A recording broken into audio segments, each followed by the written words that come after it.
Kasaragod ഉപ്പളയിൽ railway station റോഡിലെ computer ഷോപ്പിലുണ്ടായ തീപിടുത്തം സമീപത്തെ പച്ചക്കറിക്കടയിലേക്കും ഇപ്പോൾ വ്യാപിച്ചിരിക്കുകയാണ്. ഇരുചക്രവാഹനം കത്തിനശിച്ചു എന്ന വിവരം കൂടി പുറത്തു വരുന്നുണ്ട്. അരുൺ പാറക്കൽ വിവരങ്ങളുമായി ചേരുന്നുണ്ട് കാസർഗോഡ് നിന്ന്. അരുൺ, എന്താണ് പുതുതായി പങ്കുവെക്കാൻ കഴിയുന്ന വിവരങ്ങൾ? സമീപത്തെ ഒരു കടയിലേക്ക് കൂടി തീ എത്തിയിട്ടുണ്ട്. നിയന്ത്രണ വിധേയമാണ് എന്ന് പറയാവുന്ന നിലയിലേക്ക് എത്തിയിട്ടുണ്ടോ ഈ തീയണയ്ക്കുന്ന ശ്രമം?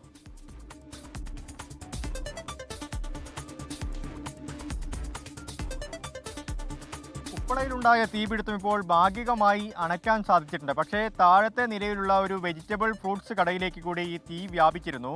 വലിയ നാശനഷ്ടമാണ് ആ കടയിലുണ്ടായത്. നമുക്ക് ആ ദൃശ്യങ്ങളിൽ കാണാവുന്നത് പോലെ ഇരുചക്ര വാഹനം കത്തി നശിക്കുന്ന ഒരു ദൃശ്യം അത് ഭയാനകമാണ്. അങ്ങനെ തീ വല്ലാത്ത രീതിയിൽ വ്യാപിക്കുന്നൊരു അവസ്ഥയുണ്ടായിട്ടുണ്ട്. റെയിൽവേ സ്റ്റേഷൻ റോഡിലെ ഉപ്പള റെയിൽവേ സ്റ്റേഷൻ റോഡിലെ മാസ്റ്റർ കമ്പ്യൂട്ടർ സെൻ്ററിലാണ് ആദ്യം ഈ തീപിടുത്തം ഉണ്ടാകുന്നത്.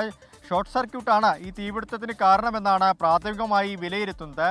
ഉപ്പളയിൽ നിന്ന് ഫയർഫോഴ്സ് സംഘം എത്തി ഉടൻ തീയണയ്ക്കാനുള്ള ശ്രമം തുടരുകയായിരുന്നു. നാട്ടുകാരും ഈ തീയണയ്ക്കാനുള്ള ശ്രമം ഫയർഫോഴ്സിനൊപ്പം അവരെ സഹായിക്കുന്നുണ്ട്. പക്ഷേ ഈ തീ അണയ്ക്കാൻ സാധിച്ചിട്ടില്ല, പൂർണ്ണമായും അണയ്ക്കാൻ സാധിച്ചിട്ടില്ല. ഇപ്പോൾ ഭാഗികമായി തീ അണയ്ക്കാൻ സാധിച്ചിട്ടുണ്ട്. താഴത്തെ ആ പച്ചക്കറി കടയിലേക്കും പച്ചക്കറി പഴക്കടയിലേക്ക് കൂടി തീ വ്യാപിച്ചു. അതിന് മുന്നിൽ പാർക്ക് ചെയ്തിരുന്ന ഇരുചക്ര വാഹനമാണ് നിലവിൽ കത്തി നശിച്ചത്. മറ്റ് വാഹനങ്ങളിലേക്ക് തീ പടരാതിരിക്കാനുള്ള ഒരു ശ്രമം ഫയർഫോഴ്സിൻ്റെ ഭാഗത്ത് നിന്ന് നടക്കുന്നുണ്ട്. ബഹുനില കെട്ടിടമാണ്. ആ ബഹുനില കെട്ടിടത്തിൽ മറ്റ് കടകളുമുണ്ട്.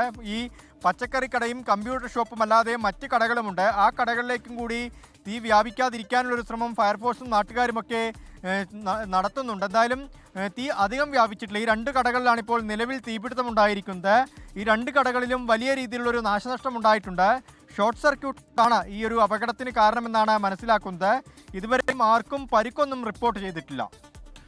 ഈ കമ്പ്യൂട്ടർ ഷോപ്പ് പൂർണ്ണമായി കത്തി നശിച്ചു എന്ന് തോന്നുന്നു അല്ലേ അരുൺ?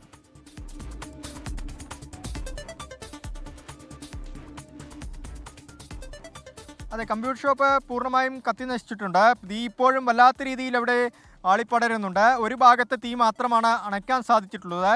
ഈ തീ ഉയർന്ന് അതിൻ്റെ പുകപടലങ്ങൾ വല്ലാത്ത രീതിയിൽ അന്തരീക്ഷത്തിൽ വ്യാപിച്ചിട്ടുണ്ട്. അതുകൊണ്ട് തന്നെ ഫയർഫോഴ്സിന് ആ പ്രദേശത്തേക്ക് എത്തിപ്പെടാൻ വളരെയധികം ബുദ്ധിമുട്ട് അനുഭവപ്പെടുന്നുണ്ട്. അവർക്ക് ഈ തീ അണയ്ക്കാൻ, അതിനുള്ളിലേക്ക് കയറി ചെന്ന് തീ അണയ്ക്കാനുള്ള ഒരു ബുദ്ധിമുട്ട് ഈ പുകപടലങ്ങൾ വ്യാപിച്ചത് മൂലം ഉണ്ടാവുന്നുണ്ട്. അങ്ങനെയാണ് ഈ താഴേക്ക് കൂടി തീ ആളിപ്പടരാനുള്ള ഒരു സാഹചര്യം ഉണ്ടായത്.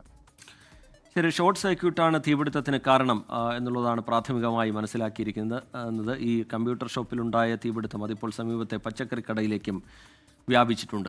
ലോകത്തെവിടെയായാലും ഏത് സമയത്തും 24 വാർത്തകളും ഓഗ്മെന്റഡ് റിയാലിറ്റി പാക്കേജുകളും എക്സ്പ്ലെയിനറുകളും വിശദമായി കാണാൻ ഞങ്ങളുടെ യൂട്യൂബ് ചാനൽ നിങ്ങൾക്ക് സബ്സ്ക്രൈബ് ചെയ്യാം.